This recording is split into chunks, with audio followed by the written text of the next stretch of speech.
Greetings and welcome back to room 303 in AP English. This is lecture number 8 of our World of Ideas lectures, an introduction to part 2, justice. Now here in part 2 of World of Ideas, we will be considering 4 really influential thinkers. 3 of the 4 we will have given lectures on earlier in 303. The first of our 4 will be Frederick Douglass's narrative. We'll obviously already have some exposure from our junior year of study with this classic text. You could make the argument that there are a few individuals who represent the discussion of justice better than the great Frederick Douglass. We have, following him, then Henry David Thoreau's Civil Disobedience, a text which we've spoken of before and we'll get to come back to, and I'm excited to have some further conversation about that text. Then we meet the great Martin Luther King Jr. and his letter from a Birmingham jail. Now it's interesting to me how often King is known for his I Have a Dream speech, less for his letter from a Birmingham jail, and here we're going to see some tremendous ideas presented. And then finally, Beauvoir's Second Sex will be the final of these 4 essays in justice. Now we have several assumptions at the beginning of this brief lecture. One is that you have been with us for the previous World of Ideas lectures 1 through 7.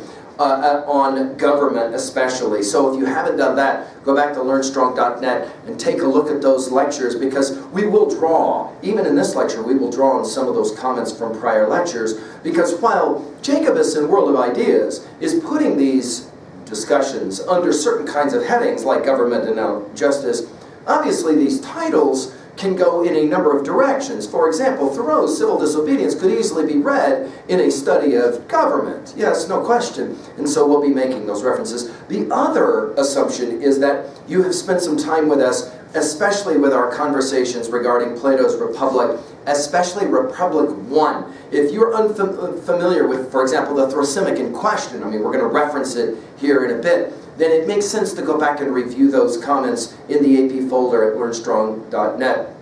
Of course, maybe you'll recall that the opening lines of Republic, I went down to the Piraeus, is a discussion of what does it mean to do the right thing. So for example, I come up to you and I slap you in the face. You say, you can't do that. And I say, I just did it. What do you mean I can't do it? No, I'm not saying you can't do it. I'm saying you shouldn't do it because it's not right. What do you mean not right? As opposed to not left? Is that what you mean? You want me to slap you with my left hand instead of my right? No. We are talking about what you should or should not do. Says who, I might ask? It's in that moment, of course, we are engaging in this very question of what is justice? What does it mean to do the right thing? You'll maybe recall our conversations of the myth of Maverick and some of those lectures as well from the AP folder. We also are assuming that you have some understanding of our learning theory, that desire to connect new information to old information in meaningful ways, especially in our annotation process. And while I don't read the entire essays from Jacobus, I will enjoy sharing most of the introductory materials here on page 104 from your text in a bit. Now, as we said, in part 2, we're going to meet 4 writers who struggle, and I think that's the appropriate verb, and I would write it down. It's clearly a struggle. I mean, it's not self-evident, right? It's clearly a struggle for all 4 of these writers. The challenge, the struggle, is to try to figure out this concept of justice. Now, just real quickly, let's do some quick review of this notion of justice. First from our Plato study, and then from our St. Augustine study. Remember what Plato said as he was attempting to define justice by looking at those 4 cardinal virtues. He said the first is wisdom. That, notice, is different from knowledge. The ability to use knowledge in some meaningful and positive way, we would maybe define in the simplest of terms, wisdom. Then there has to be courage. That willingness to stand up and to act in a certain way. Right? That's huge. Of course, our soldiers in the ideal state will possess this in spades. You'll remember then that the third cardinal virtue for Plato is sometimes translated as temperance. You'll remember that I liked that definition, that translation better, of self-discipline, right? The willingness to have sustained will, we might put it at that. In other words, the ability to say, I'm going to do something that I know to be right, and I'm going to continue to do something that I know to be right. That I'm going to continue to do something is temperance, or self-discipline. And that, of course, is a challenge, a virtue which is necessary if one is going to build any kind of republic, whether it be ideal or otherwise. And then finally, you'll remember Plato, justice was the fourth of these cardinal virtues. And you'll remember that he defined justice in some ways as a harmony or a balance of a kind. Right? Now, St. Augustine comes along, and he looks at those four cardinal virtues, and we studied our St. Augustine. You can, again, refer to our lectures at learnstrong.net in the AP folder. We studied our Augustine, and he looks at those four cardinal virtues of Plato, and he says, yeah, but you know, there's three that are obviously missing. And those are, of course, what we call the Pauline virtues. 1 Corinthians 13 of the New Testament will identify them as faith, the capacity of belief, the conviction of one's assertions, hope, that notion of always looking forward with some sense of optimism, and then finally, charity or love. Charity, of course, the translation from the 1611 King James Version. Now, if you'll think about it, faith, hope, and love, added to wisdom, courage, temperance, self-discipline, and justice, constitutes 7 of the notions of what constitutes then the most important ideas surrounding the discussion of the topic of justice. Now, as we did in our earlier intro lecture, I like to go back to Mortimer Adler and to Syntopicon, so I'm just going to give you a real brief introduction of the first 2 paragraphs of what Adler has to say as he introduces justice. Again, if I do nothing in these intro lectures other than to drive you to a library, to somebody's house, of course we have a set of the great books in 303, to take a look at Syntopicon and just marvel at how Adler is able so succinctly to provide us with so many of the ideas that are provided for us in the classic texts. He begins this way for justice. The discussion of justice is the central theme in 2 dialogues of Plato. The Republic, that's self-evident for us in the NAP, and the Gorgias, which is one that we referenced only but did not study together in 303. The dispute between Socrates and Thrasymachus, we're familiar with in Republic 1, in the one, and between Socrates and Callicles in the other, is of such universal scope and fundamental character that it recurs again and again in the great books, with little change except in the personalities and vocabularies of the disputants. It is a conflict of such polar opposites that all other differences of opinion about justice become arguably only after one or the other of the 2 extreme positions is abandoned.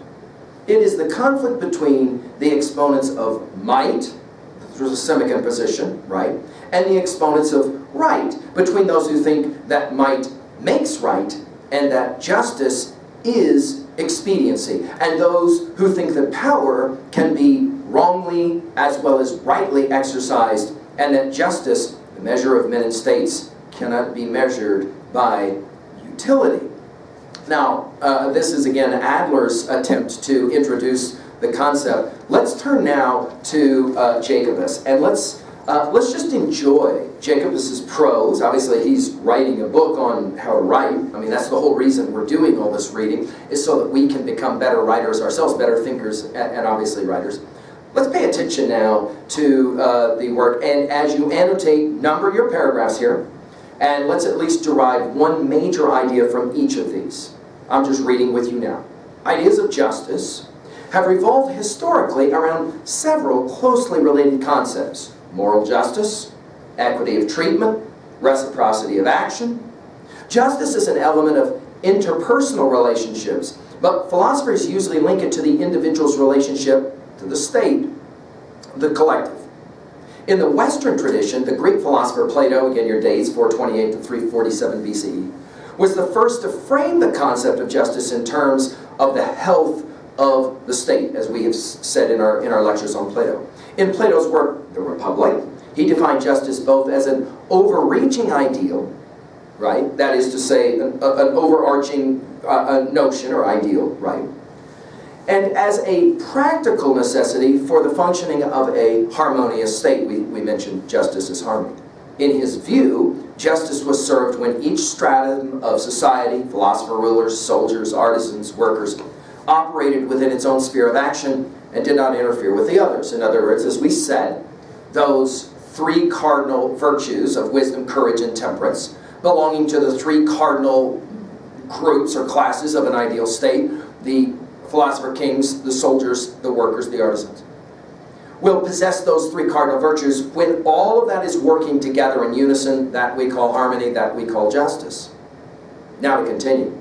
That's our first paragraph, by the way. You may want to pause and just jot down an idea or two.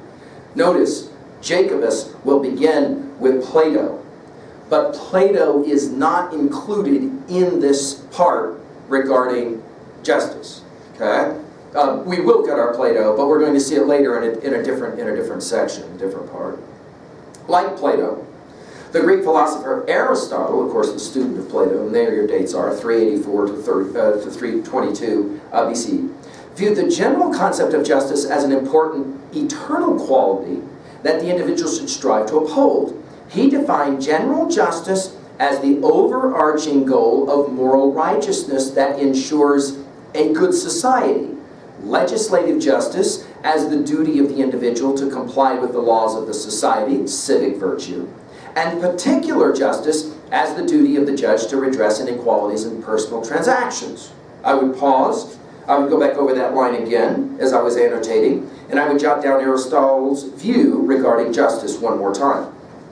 In turn, each of these forms of justice works to maintain the overarching ideals of political and economic justice and thus protect the society from collapse. This notion of protecting the society, go back to our comments of Jefferson and the Declaration of Independence, that to secure these rights, governments institute among men. Remember? Okay. Ironically, although political justice centers on the concept of freedom and liberty, in Aristotle's time, warring states enslaved defeated warriors and their families.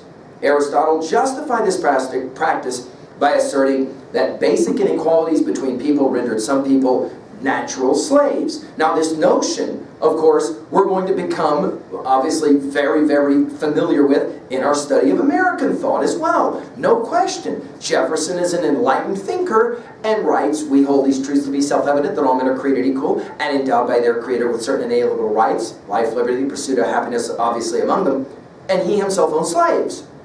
We've already mentioned this in earlier lectures. We come back to it again in our study of Frederick Douglass, no question. This is one of the ironies that we have to engage in when we pick up any study of American political thought, and certainly any discussion of justice. Okay? Aristotle, obviously, now the second great thinker. So we've got Plato, we've got Aristotle. Let's keep going. In the later centuries, philosophers such as Thomas Hobbes, we've mentioned Hobbes a number of times. He's English, obviously. 1588 to 1679 is our dates of Common Era.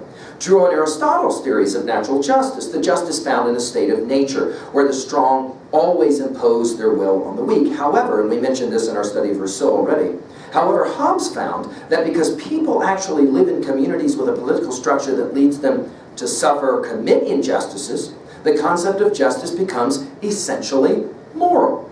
Hobbes wrestled with the moral parameters of justice and finally concluded it's impossible to form a universal concept of justice, and that justice is whatever laws are most useful and expedient for society. Now we continue. This tension between justice as a moral ideal and its manifestation in society as practical law has been a hallmark of its evolution as an idea. Indeed, as the writers in this section so eloquently reveal, the laws that are meant to ensure justice within a society often enforce deep injustices. All four authors in this section investigate the relationship between the individual or group of individuals and society when the laws codified by that society are seen as unjust. Go back to our study of Sophocles' Antigone, a classic example. Either they enforce unequal treatment where no inherent inequality exists, or they require actions that conflict with individual conscience. Now let's turn to an introduction of our four readings. In the excerpt from his narrative of the life of Frederick Douglass, an American slave, Douglass links the question of justice to the question of freedom.